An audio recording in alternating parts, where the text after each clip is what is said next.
Hi, welcome to Making Pretend. If you spent your childhood making pretend, pretending to be other people, playing in the woods, or you're working in events now, this is the place for you to be if you love costumes and interactive performance.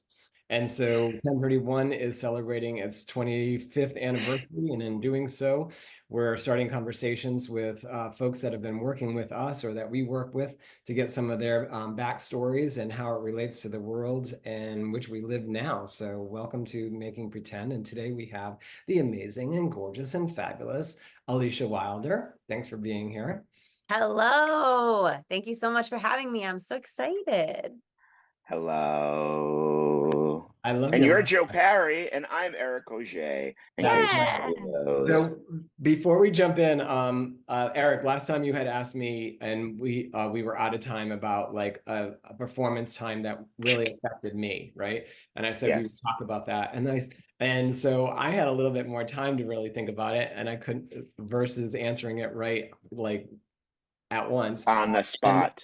but actually, I started to think about it, and I was like, there's many different ways in how something can be your favorite. And while it wasn't like my favorite performance one of my favorite projects was a project that we did, which was a custom order for a marketing event for a trade show that we did. And that was making a dress out of a 500-page catalog. And there were so many restrictions and limitations on how this costume was going to work. One, the client did not want to pay for freight shipping, so we had to work with the largest box that UPS did offer at that time, and we had to construct it so that it could break down, and then that we could ship this over to Las Vegas for a trade show for activation in their trade show booth for an immersive marketing experience. And it was during the time when Project Runway was really popular, and it was really truly like a make it work moment. It was like It was designers. the unconventional challenge. 100%, absolutely. And so we managed to figure out how we could make this dress, get it into a certain size box, put in all of the components, keeping in mind that this entire thing and all the ruffles was made out of paper. So how were we going to make this? How were we going to sew paper for the first time? And we worked with Andrea Riccio, who has been like our lifelong tailor, costume Audience. seamstress with us, and we did it, and it was just like one of those moments when a client comes to us for a custom creation, and we just like totally nailed it, and it was merely honestly one of the best all-time custom orders that we had created, I think, and I still feel that way. It Amazing. had to be perfect because that dress that was made out of pages couldn't be read on the runway. Oh, But I'm honey, bum. we did not want to read it. No. Oh, burn. So, Alicia, thanks for coming in and chatting with us. And not only are we going to be celebrating the 25th anniversary of 1031, we are also celebrating the 10th anniversary. Did I say that right? 25th and 10th anniversary Yeah. of Metamorphosis Dance Company, the 1031 Dance Company. Still saying that wrong. Um, so, Alicia, um, just tell us a little bit about yourself before we dive into your questions.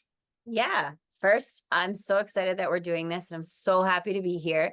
So I'm Alicia Wilder. I use she, her pronouns. I am a dancer, choreographer, cosplayer, podcaster. I'm so thankful that I work with 1031 because I get to live out all of my dreams every single day. I get to teach dance, I get to choreograph dances, I get to perform for people.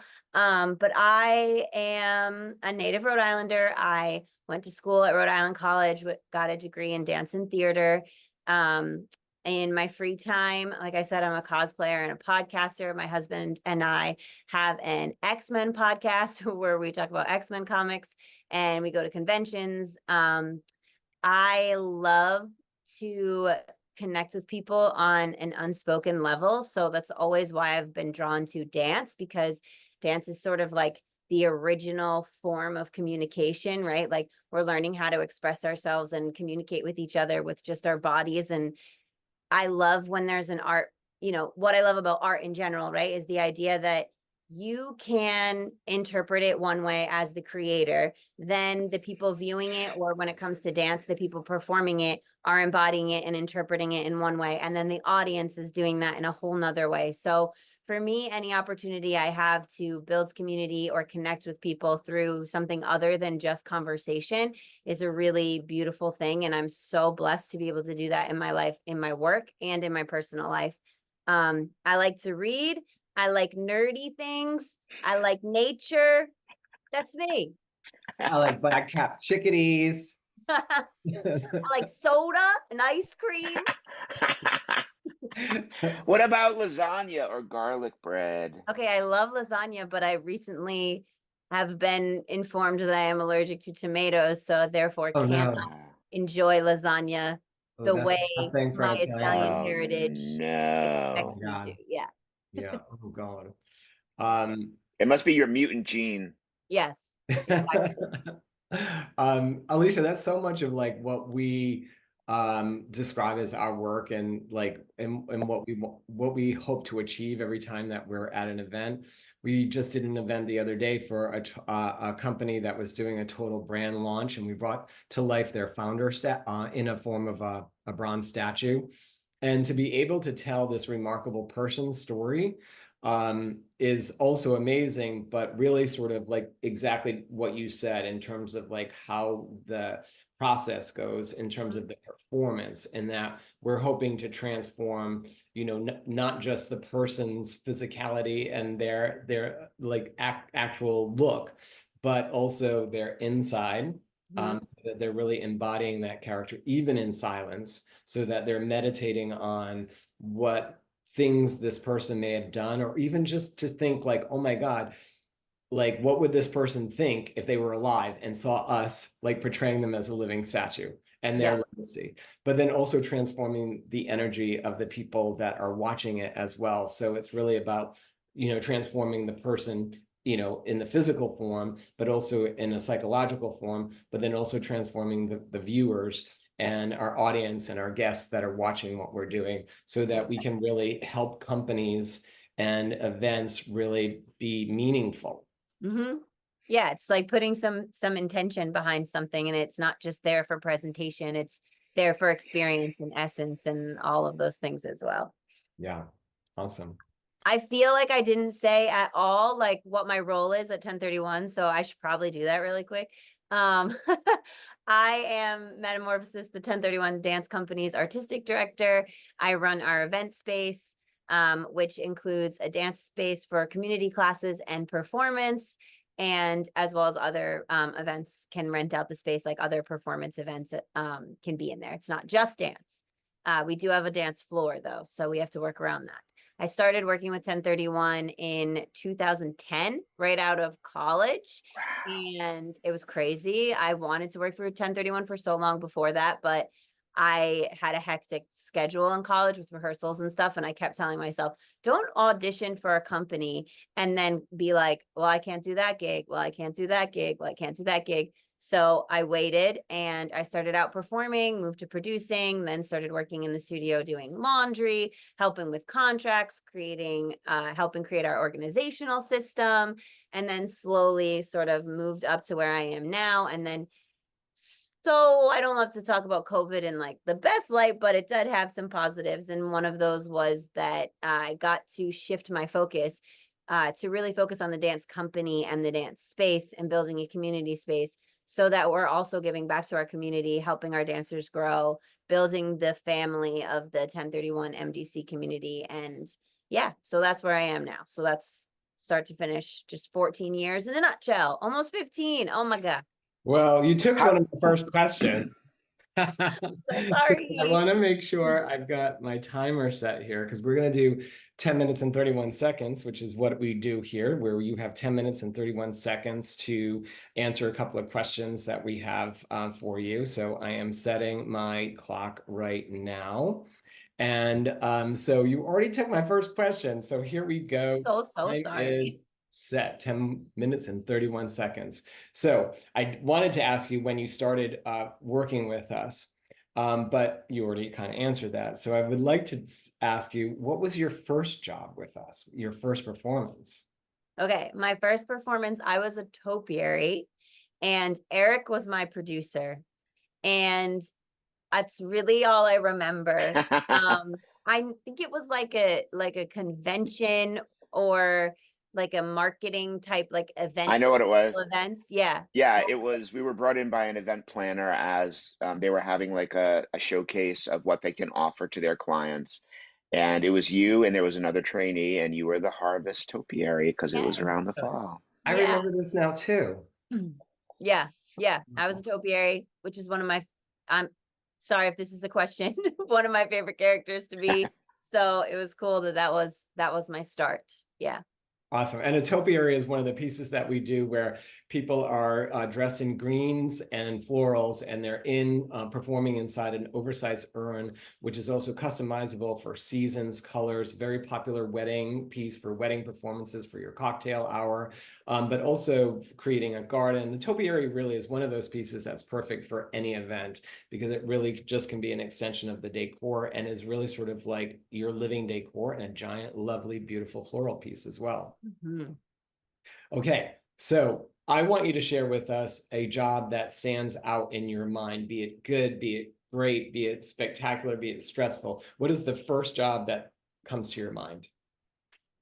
So there what well water fire just in general is one of them. Like when I first started working and performing at water fire, there's so many really wonderful experiences there just because it is this opportunity to just be in a public place and sort of create public art in a new way, right? And so there was a water fire and I was performing, and there were these two people sort of like standing off to the side, and one of them was just like kind of like whispering to the other one while I was performing, and like as a performer that can make you kind of self-conscious. So I remember like seeing that and getting kind of self-conscious, and I was like, "Oh, am I doing something weird? Do they not like what I'm doing? Like what are they saying? Like try to block them out." And then they came up because at Waterfire we give out scrolls, right, as the statues. So they came up to receive a scroll, and I passed out my scroll, and then the one who was whispering said to me like, "This is my friend and she is blind, and I have been describing your performance to her, and she wanted to know if it was okay if she touched your face so she could see you." And I was like I, you know, we don't speak in character, so I just like smiled and nodded, and she like gently touched my face, and then she said, "You're so beautiful and what you're doing is so beautiful." And I was just like completely floored because I went from feeling so self-conscious to feeling so connected to this person who, you know, you think of what we do as like a visual art, but she couldn't see me, but she could feel my energy, and her friend was describing to her what was happening, and like her ability to sense me as a person is much different than everyone else's, but she still was connected to me. And that's probably one of my that stands out to me as like the most Yeah. memorable moment I've ever had performing. Wow. I thought you were going to say that your most memorable time was working at a certain television studio in Boston, and myself as your producer was asked to help and assist you in a certain way. I Um, mean, I could tell that story really quick too. That was a stressful story. I was a robot, and we had like the easy button, you know? So we were like frozen, and then they like pressed the easy button, and then I started to feel like I was gonna throw up, and I was like, I'm gonna vomit, I'm gonna vomit. And I like called Eric over, and I was like, "Eric, I'm gonna throw up." And he was like, "You only have 10 minutes left of your performance. Can you power Hold it through?" And I together. was like, "No, I will throw up inside my helmet." So he like took me down and brought me into, is this the story you're that's talking about? yeah, Okay. Oh He yeah, brought I me into remember. this like theater theater. room where there was like this one man watching a football game or something. And we were like in this little hallway, and I could hear Eric's feet as he's like running through the theater. He was like, And he's like, I can't find a trash can. And like I my helmet off and he's like, I'm gonna go find one. And he runs, he leaves the room. And when he leaves the room, I start like taking more pieces of my costume off because at this point I'm like covered in sweat because I'm like, I'm gonna throw up, but I don't want to throw up. So as soon as I take my gloves off, I realized that I had like Velcroed the gloves too tight and they were on Mhm. a pressure point in my wrist. And as soon as I took them off, I was like, Yeah, fine. oh my God, I'm better. And Eric comes running in with the trash can. He's like, I got this from the bathroom. And I was like, I'm okay now. I can go pick out. Oh my God. Oh my God. I was gonna say we need to rename this podcast Making Joe Cry because of your last story, but that just wiped out that. So Yeah. There's a balance, right? There's like magical moments, there's stressful moments, yeah, there's moments you think you're gonna throw up, but it's all worth it. it's all And worth it. all are so All memorable. right, Yeah. we only have 4 minutes and 30 seconds left. So last question. I wanted you to talk about what it took for you to approach, us, your unconventional bosses, with this idea to build this dance company and also like invest in this Marley Spring floor, which is one of the largest in the region, if not the largest, for rehearsals. We have other dance companies that come and rent out the space so that they can perform on this amazing sprung dance floor so that you can rehearse on it without hurting yourself. So I want you to talk about what it took for you as a young person at that time to have really the cojones to approach us with that, because that was brave. Yeah, thank you. I think like what I remember is a conversation kind of between the three of us of like, well, Alicia, you're here, you want to grow in the company. Like, what do you think? What do you have that you could bring to the table that, amplifies us in some way? And I really thought about that and I thought about dance and I thought about so I use this phrase with the dance company of movement-based storytelling. And I, you know, just thought, well, if we're already telling stories with our bodies and we're not speaking, then how do we enhance what we're doing with dance? How can we bring that in? And I really didn't have like a set idea when I brought it to the table. I was just like, oh, dance is my thing. Like, what if we just experiment with this and see how it goes? And I remember being very willing in the beginning to just be like, I'll just try it. You guys don't have to pay me for these things. Like, let's just make it happen. And I remember you both being very like supportive and saying like, no, like if this is a thing we're going to do in the company, we're going to like push it forward. We're going to make it happen. And like very encouraging to say like, let's try it for this, let's try it for that. How would you pitch it? How would you propose it? And so for me, it was just an opportunity to take the time that I'd been working with 1031 and think about how to infuse my personality into it a little bit more, how to infuse like my dance training in a different way. And I think it started out a little bit more of like, how do we increase the number of or the elements that we're adding into our other performance and make them dance related or infuse some dance techniques into those things. And then we had a little while where we had another like a theater company renting out our space, and we were working with them, and we were rehearsing as a dance company at this church down the street. And I was like, we need a place, like we need a place where we can practice in our own space that doesn't rely on someone else. And I just really believed in the idea that if we had this space, if we put the energy into creating the space and the dance floor and all of these things, that more projects would come. And this idea that like if you put the thing out into the universe will reciprocate it back to you. And I mean, I think that a lot of it just comes from the relationship that I have with the both of you and working together and the environment that you all have created in our workspace, that it's a place to foster new ideas, to be creative, to put your personal like flair into something. And so I've always felt like very safe and encouraged to offer new ideas. So it did seem scary, but it also didn't feel as scary because I've always felt supported working here and always felt like encouraged to try new things. And so just because of that sort of faith that you always had in me and the encouragement that you gave me, it gave me the courage to say like, hey, I have this idea. And then when those ideas start to be successful, then that gives you more courage to be like, hey, I have another idea. And, you know, little baby Alicia, when I was a kid, I used to think like, when I grow up, I'm gonna run a multifaceted arts education space, and I'm gonna make like, we're going to have dance classes and music classes and theater classes, and we're going to make these big full-on productions. And so like that little baby Alicia inside me was like, hey, you can do this in a different way if you just push yourself to try to offer it, push yourself to make it happen, put those ideas in front of clients. And then when the need for them is there, then you have a reason to create them. And so, yeah, that's sort of the Well, cycle. you just got that in a little over 30 minutes, 10 minutes and 31 seconds. But yeah, I mean, that is the takeaway, is that you took those steps and it has grown, and it has been created. And now we are doing some large scale productions for openings of conventions to get people up and activated.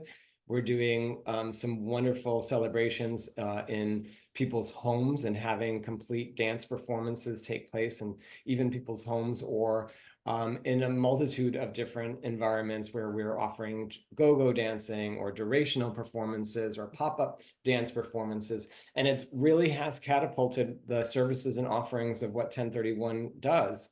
And for me, maybe one of the most fun collaborations was the one that we did for a preservation society, and that was their theme was the Audubon Society, and we created Flight, which is all part of our bird collection. You can see that video on YouTube.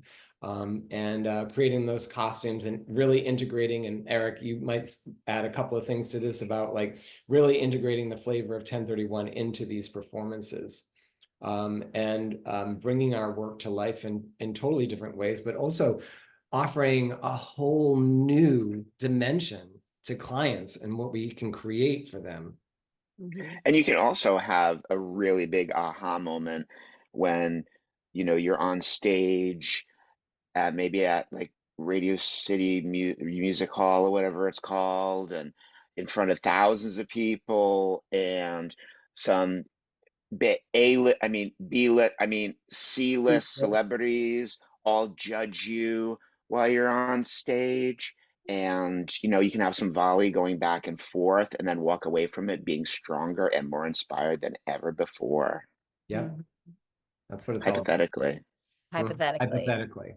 Hypothetically, it could happen. Amazing. Yes. Yeah.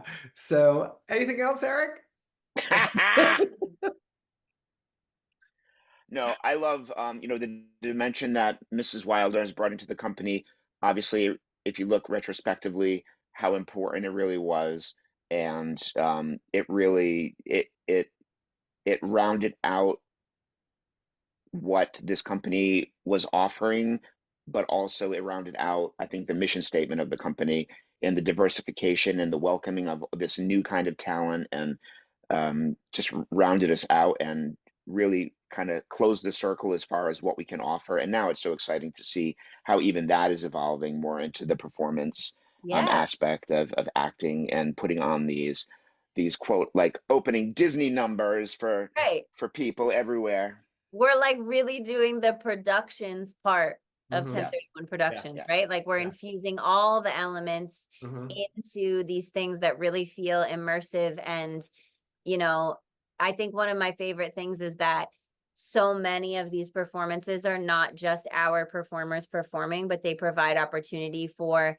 the clients themselves to get involved. You Yes. know, we're doing a flash mob, then all of a sudden at the end, we've sent a video or had a rehearsal with some clients who come and join us on the floor, or we're doing a stage scene that happens and we have an audience plant who's part of the organization that joins us, you know, and like little things that make it so that it feels just one more step immersed in the worlds that we're creating, and that the clients are getting involved and that they're having fun and that they're making pretend with us. And it's really cool. It's really fun. I can't wait to see where it keeps going. Absolutely. And Alicia, for, I'm speaking for Eric and me, we were at a certain point in the company around the time that you onboarded where Eric and I were also putting out into the universe that we knew that we needed somebody else, and there's not really a word. I was like the third wheel, like we would say that, and that has so many weird and not applicable connotations and meanings, but it was like we kind of did need like whatever that third wheel was to like propel us forward. And we were hoping for someone, and there were other people, but you came in and you completely filled that role for us and helped transform the company to what it is now. And so if you're working in events and you're looking for, whether you want to get your CEOs involved in a dance performance, or you have or you're a wedding couple and you have a song that you love or a musical that you love, we can do a whole inspired piece, or reenact parts of Hamilton for you, or create a unique choreographed performance to your favorite song.